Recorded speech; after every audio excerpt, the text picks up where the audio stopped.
मम्मा, ये बारिशों का मौसम कितना अच्छा होता है। बारिशों के मौसम में चने के दाने खाने में तो मजे ही आ जाते हैं। अच्छा हुआ आज पापा सुबह सुबह चने के दाने लेकर आ गए। खूब सारे दाने बच गए थे, खाने में तो बहुत टेस्टी लग रहा है मम्मा। हाँ बेटा, बारिशों की मौसम तो बहुत अच्छी होती है। चलो चलो अब आप सो जाओ, कल आपको स्कूल भी तो जाना है ना। मम्मा आपको याद नहीं, कल तो संडे है। कल संडे को कौन स्कूल जाता है? मैं तो नहीं जाऊंगा। मम्मा आप मुझे कोई कहानी सुनाओ ना, कितने दिन हो गए मैंने अभी तक कोई कहानी नहीं सुनी। नहीं कुक्कू नहीं, कुछ भी नहीं करना है। कल संडे है, कल मुझे खूब सारा काम करना है। कल मैं तुम्हें दाना चुगना सिखाऊंगी। अभी सो जाओ। या फिर इतना ही है तो अपने पापा को बोलो, वो तुम्हें कहानी सुना देंगे। वैसे भी बैठे ही तो रहते हैं दिन भर। आओ कुक्कू बेटा, तुम मेरे पास आओ, मैं तुम्हें कहानी सुनाता हूँ। तुम्हारी मम्मी को गुस्सा आने वाला है। आओ मैं तुम्हें कहानी सुनाऊंगा। वैसे भी बहुत दिन हो गए, मैंने भी तुम्हें कहानी नहीं सुनाई। हमेशा तो आप मम्मा से कहानी सुनते हो ना। आज आप पापा से सुनो, मैं आपको बहुत बढ़िया बढ़िया कहानी सुनाऊंगा। उसके बाद कुक्कू कूदकर अपने पापा के पास चला जाता है और उसके पापा उसको कहानी सुनाना शुरू कर देते हैं। कुक्कू बेटा, तो ये कहानी है एक बहादुर लड़के की, जो बहुत बहादुर था। अब उसे अपना दाना खुद खोज कर खाना था। वो सारे काम खुद करता। एक दिन फिर वह लड़का नदी के पास जाता है। वह सोचता है क्यों ना नदी से पानी पी लिया जाए और थोड़ी देर आराम भी कर लिया जाए। वो थोड़ी देर नदी पर रुकता है।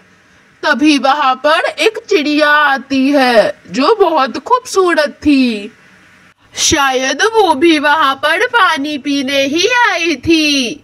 वो थोड़ी देर तो पानी पीती ही है, तभी उसका नेकलेस उस पानी में गिर जाता है और उस लड़के को वो लड़की बहुत अच्छी लगती है, पर उसको उसके सामने बिल्कुल भी बेइज्जत होते नहीं देखना था। उस लड़के को तो तैरना आता नहीं था, तो फिर क्या, लगा लिया छलांग पानी में।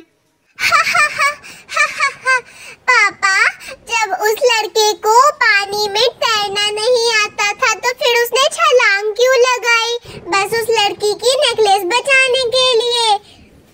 हाँ कुक्कू बेटा, हो सकता है वो लड़का पागल ही होगा, बेकार में एक नेकलेस के लिए छलांग मार दी। क्या वो लड़की अपने परिवार से किसी को बुलाकर वो नेकलेस नहीं निकलवा सकती थी? मम्मा आप सो जाओ ना, अभी तक हमारी बातें क्यों सुन रही हो? हाँ हाँ सो रही हूँ, मुझे भी तुम लोग की बातें सुनने में कोई अच्छा महसूस नहीं होता है। और हाँ, ये कहानियाँ अपनी थोड़ी धीरे सुना लो, मुझे नींद आ रही है। ठीक है, तुम सो जाओ, हम दोनों आहिस्ता आहिस्ता बातें करेंगे। सब बोलते मत रहना हमारी कहानियों के बीच में। कुक्कू बेटा, फिर आपको पता है आगे क्या हुआ? नहीं पापा, क्या हुआ आगे?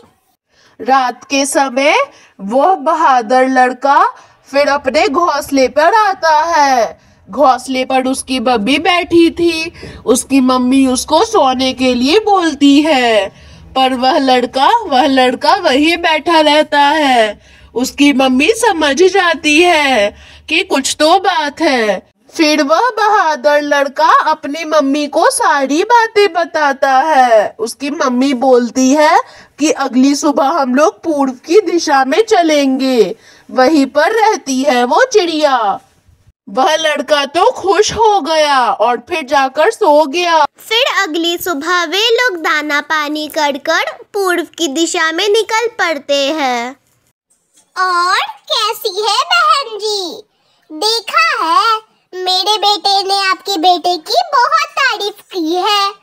क्या है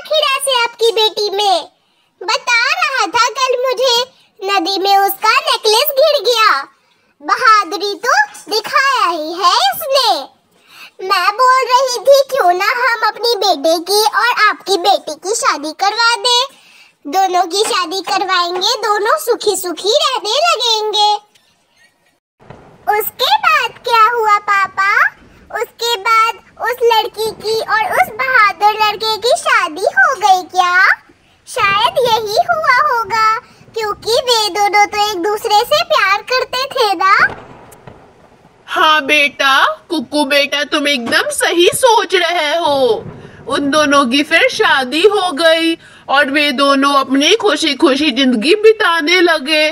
पर पता नहीं कौन सा कलंक उन दोनों की जिंदगी में आ गया। उस लड़के की माँ अब उस दुनिया में नहीं रही। जी आप टेंशन क्यों लेते हैं? अगर आप ही हार मान लीजिएगा तो फिर मेरा क्या होगा? हमें अभी बहुत दिनों काम भी करना है। सूखे का भी मौसम आ रहा है, घोंसला भी मजबूत करना है और थोड़े दिनों में मैं अंडा भी देने वाली हूँ। इस खुशी के मौके पर आप कृपा करके उदास ना होए, मैं भी उदास हो जाऊंगी। मुझे भी बहुत बुरा लग रहा है कि अब माँ इस दुनिया में नहीं रही, पर अब हमें आगे बढ़ना होगा और खुद सारा काम करना सीखना होगा। फिर वे दोनों बहुत मेहनत करते हैं, बहुत मेहनत कर कर के अपने लिए अनाज जमा करते हैं और इसी तरह दिन बीतता है। और उस बहादुर लड़के की बीवी का एक अंडा होता है। दोनों शाम को बहुत खुश होते हैं। रानो, मुझे खुशी तो है कि हमारा अंडा आया है, पर मुझे बुरा भी बहुत लग रहा है। काश माँ हमारे साथ होती, हम लोग के साथ हमारे बच्चे का चेहरा देखती। पर पता नहीं भगवान को क्या था, माँ को पहले ही अपने साथ ले गए। कितनी चिकित्सक से माँ का इलाज करवाया, पर माँ तो ठीक ही नहीं हुई। शायद भगवान को यही मंजूर था। पर कोई बात नहीं, माँ ने जैसे संस्कार हमें दिए थे, अब वैसे ही संस्कार हमें अपने बच्चों को देना है। उन्हें खुश रखना है, उन्हें कोई भी दिक्कत नहीं होने देनी है। मैं अपने बच्चे का बहुत दिल से ख्याल रखूंगा, बहुत अच्छे से रखूंगा मैं अपने बच्चे को। मेरा बच्चा जो मांगेगा मैं उसे वो दूंगा। पर पापा, उस बच्चे का नाम क्या था? मैं बताऊं उस बच्चे का नाम क्या था? कुक्कू था उसका नाम। अरे वाह, ये तो मेरी कहानी है। पापा मम्मी, मैं आपको आप लोग की मम्मी की तरह ही खुश रखूंगा।